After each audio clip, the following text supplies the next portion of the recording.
ખેડા જિલ્લાના કઠલાલની જો વાત કરવામાં આવે તો કઠલાલ એમજીવીસીએલના ડેપ્યુટી એન્જિનિયર 1 અને 2ના એન્જિનિયરની એક ગંભીર બેદરકારી સામે આવી છે। એમજીવીસીએલ કમ્પાઉન્ડ ઓલની અંદર જ ગંદકીનું સામ્રાજ્ય જોવા મળી રહ્યું છે। છેલ્લા 2 મહિનાથી ગાળે જે ગટર લાઇન ઉભરાઈ રહી છે, ગટર લાઇન ઉભરાવાથી એમજીવીસીએલની અંદર આવતી જનતાને પણ દુર્ગંધનો સામનો કરવો પડે છે અને બહારની સાઈડ જ કમ્પ્લેનની જે ઓફિસ આવેલી છે એ કમ્પ્લેન ઓફિસ પર જ જે કર્મચારીઓ બેસે છે એ કર્મચારીઓને પણ દુર્ગંધનો સામનો કરવો પડે છે। આપણે કેમેરાની અંદર લાઈવ દ્રશ્ય બતાવી દઈએ કે હાલ તો જે આ ગંદકીનું જે સામ્રાજ્ય છે એ સામ્રાજ્ય તમે જોઈ જ રહ્યા છો।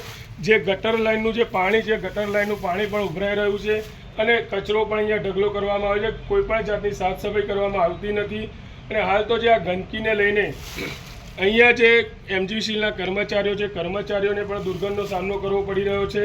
છેલ્લા 2 મહિનાથી આ જે ગંદકીનું સામ્રાજ્ય જોવા મળી રહ્યું છે તે આપ કેમેરાની અંદર લાઈવ દ્રશ્ય જોઈ જ રહ્યા છો।